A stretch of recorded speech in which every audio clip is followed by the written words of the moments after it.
É o seguinte, eu não me lembro em qual slide que eu começo a falar sobre isso, mas em qual slide, desculpa, em qual vídeo que eu começo a falar sobre isso, mas comentei ontem com vocês que a primeira coisa que vocês já têm que se preocupar para se inscrever nesse processo seletivo é exatamente o projeto, né? O projeto de pesquisa. E aí, como é que você faz para ter um projeto de pesquisa? Então, tem uma aula que é especificamente sobre isso. Eu não me lembro qual é o número dela, mas eu já vou adiantar aqui para vocês que a primeira coisa que vocês precisam para fazer o projeto de pesquisa não é escolher a metodologia, nem é escolher a linha de pesquisa, é saber qual é o problema de pesquisa, tá?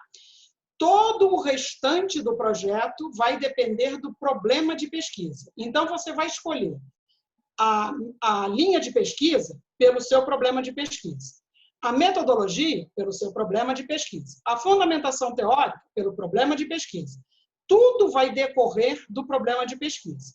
E o problema de pesquisa final, a pergunta final. O problema de pesquisa, e uma outra aula mais para o final, eu falo especificamente sobre o problema de pesquisa. O problema é sempre uma pergunta, tá?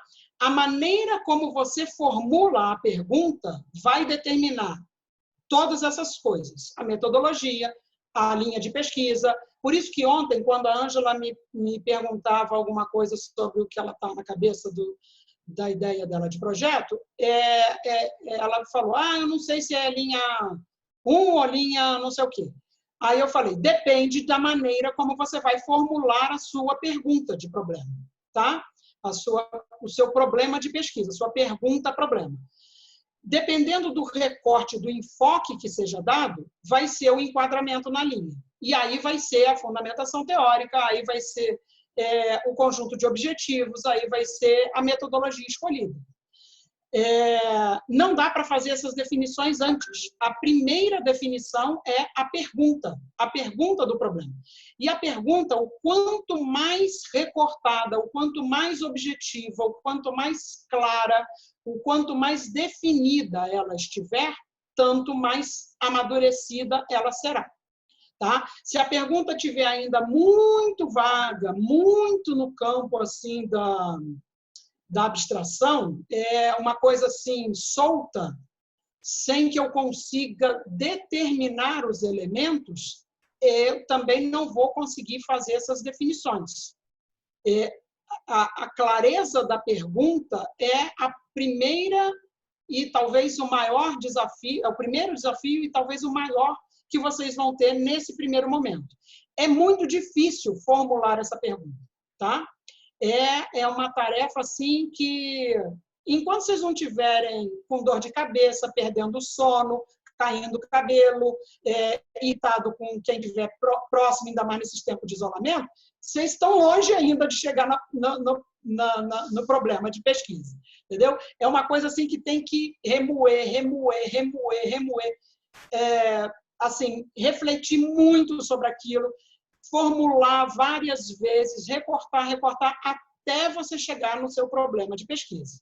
Depois de você chegar no problema de pesquisa, o restante do projeto, quer dizer, a fundamentação teórica é uma coisa que vai dar um pouco mais de trabalho para vocês. Todo o restante do projeto é razoavelmente rápido, é razoavelmente simples, porque é decorrência, é uma consequência lógica da formulação do problema que vocês fizeram. Tá? Não sei se eu consegui responder a Cristiane. Consegui? Tá. Então, avançando um pouco mais nessa questão de formulação do problema.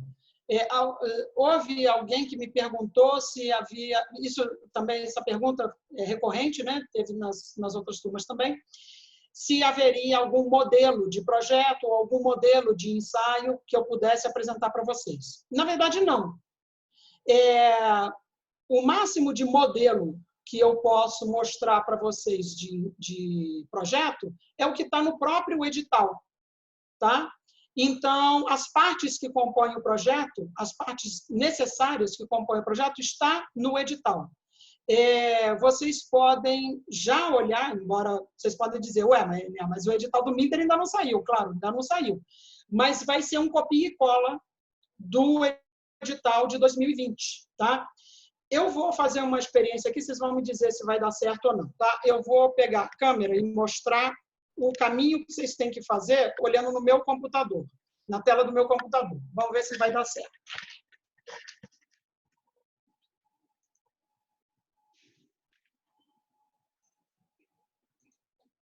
Olha, vocês têm que vir aqui em processo seletivo, vocês estão vendo? Eu não estou com a minha imagem, então eu não sei se vocês estão vendo.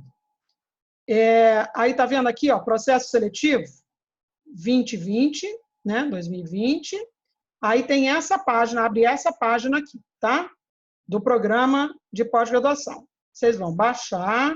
Aí está vendo aqui embaixo, ó, documentos e informações, tem o edital de abertura, tá? Vocês vão clicar, vai aparecer o edital do processo seletivo do ano passado. Aí vocês vão lá no item 4, ponto alguma coisa. Vamos ver qual é. Aqui, item 4, das etapas do processo de seleção. 4.2.1, para o mestrado. É isso aqui que interessa para vocês.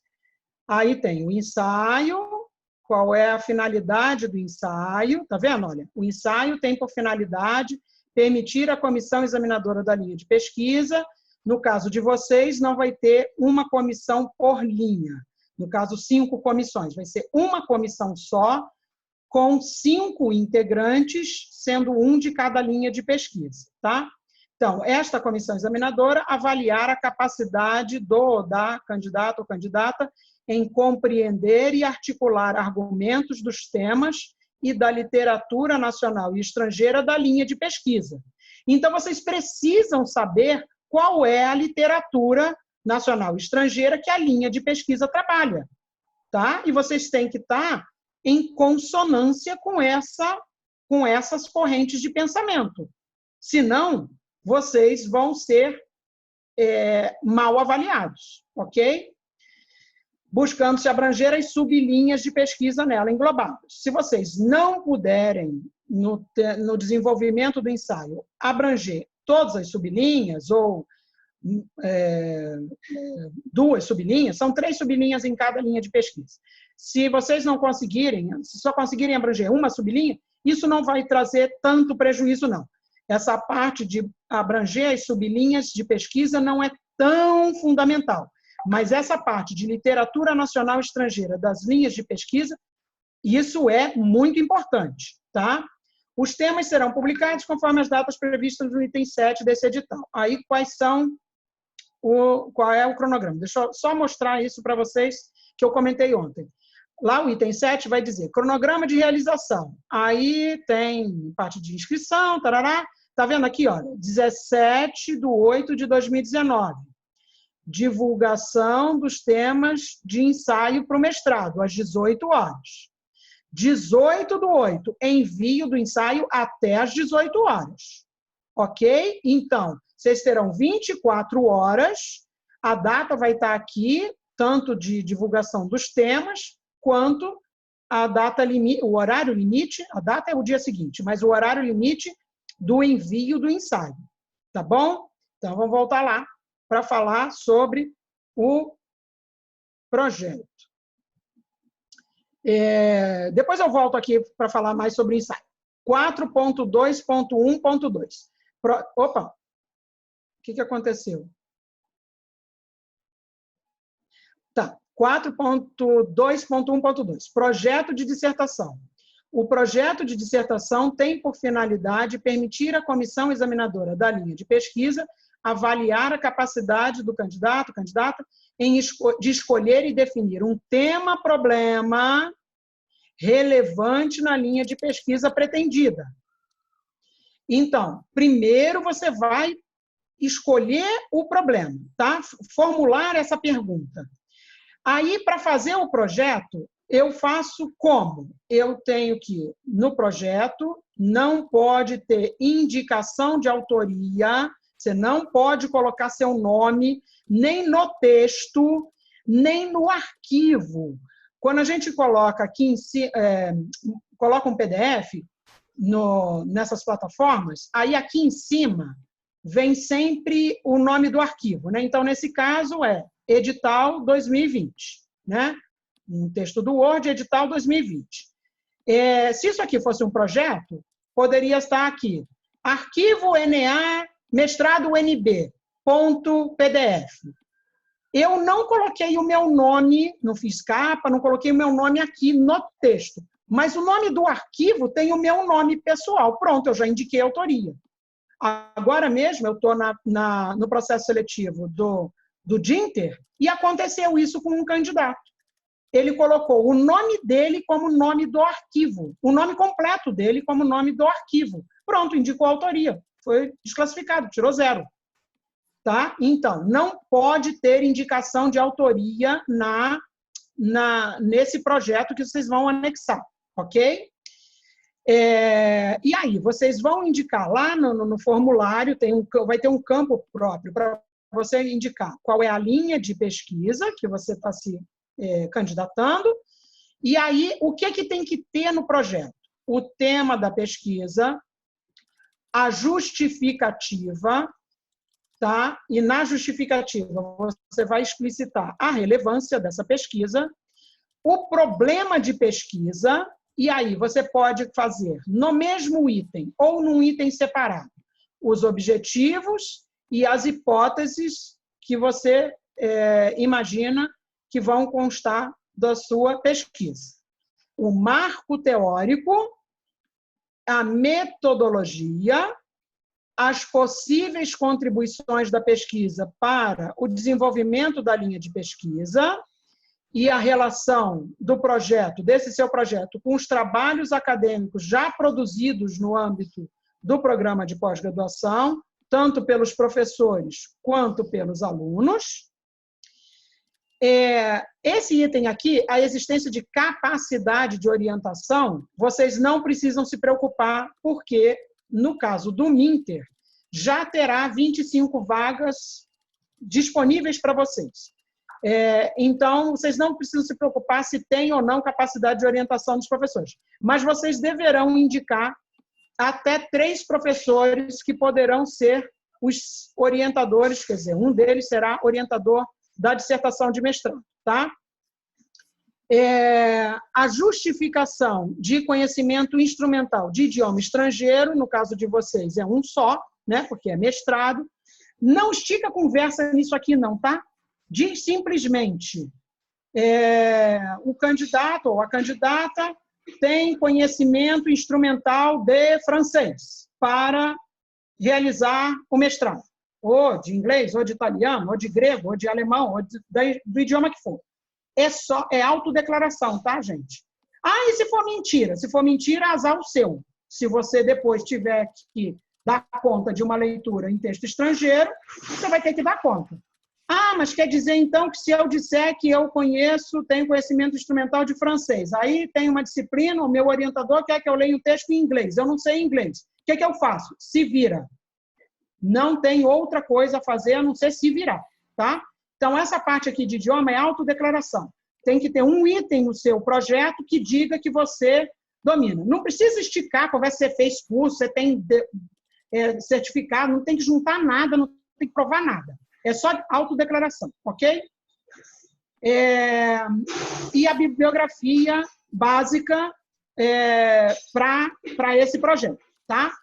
Aí você vai ter que observar esse limite de 10 páginas, sem contar nem bibliografia, nem capa, e a formatação aqui, fonte, tamanho, etc. Ok?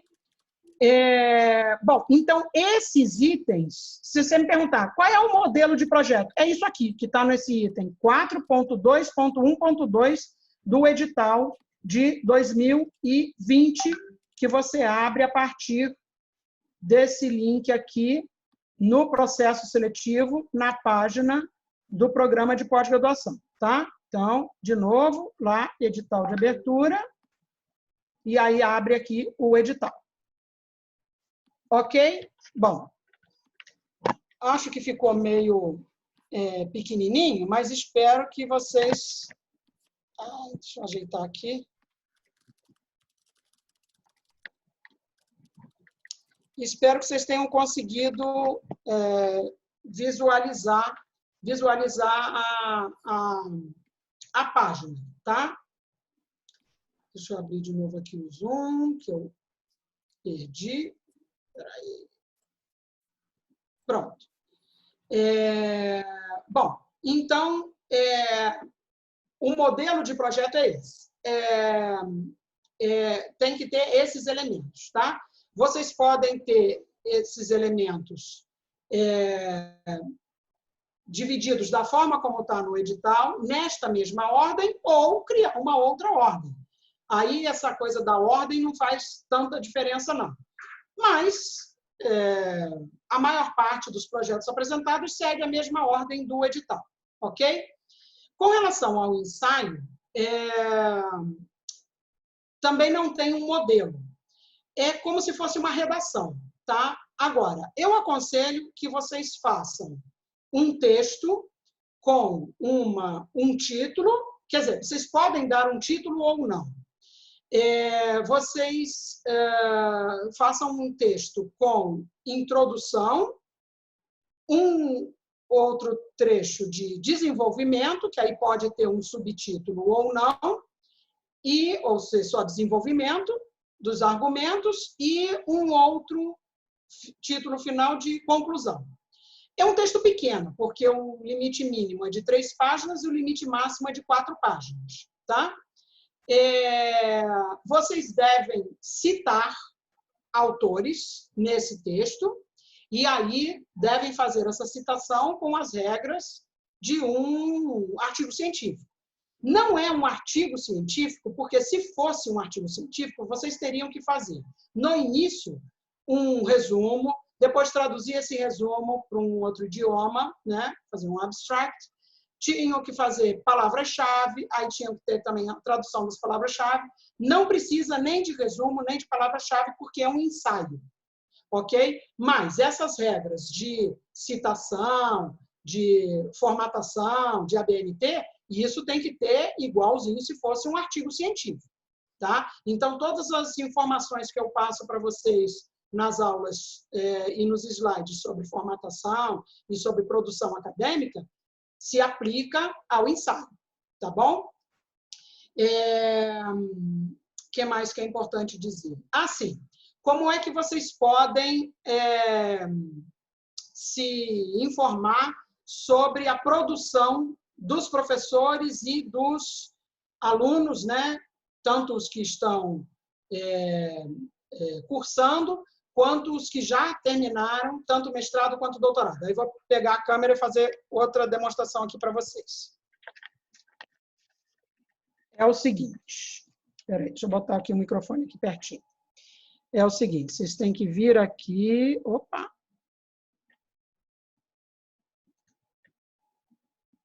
Tá, então, programa de pós-graduação. Aí você vai lá... Não, desculpa. Você vem aqui, nessa parte de baixo, tá vendo aqui, ó, grupos de pesquisa? Espera aí que deixa eu ver se eu tenho como firmar essa imagem.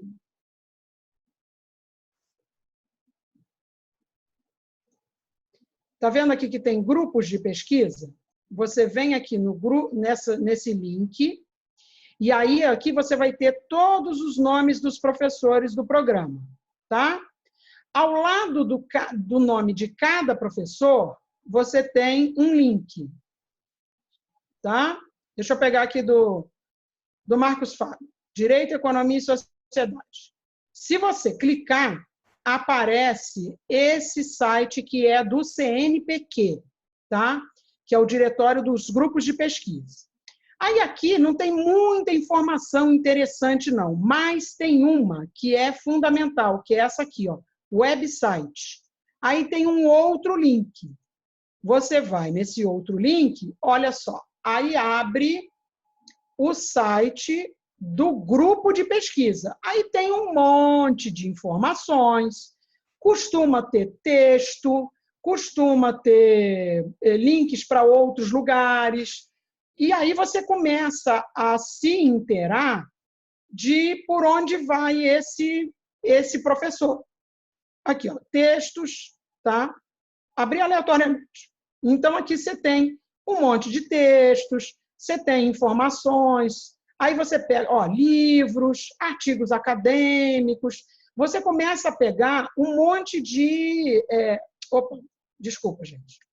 Você começa a pegar um monte de informações.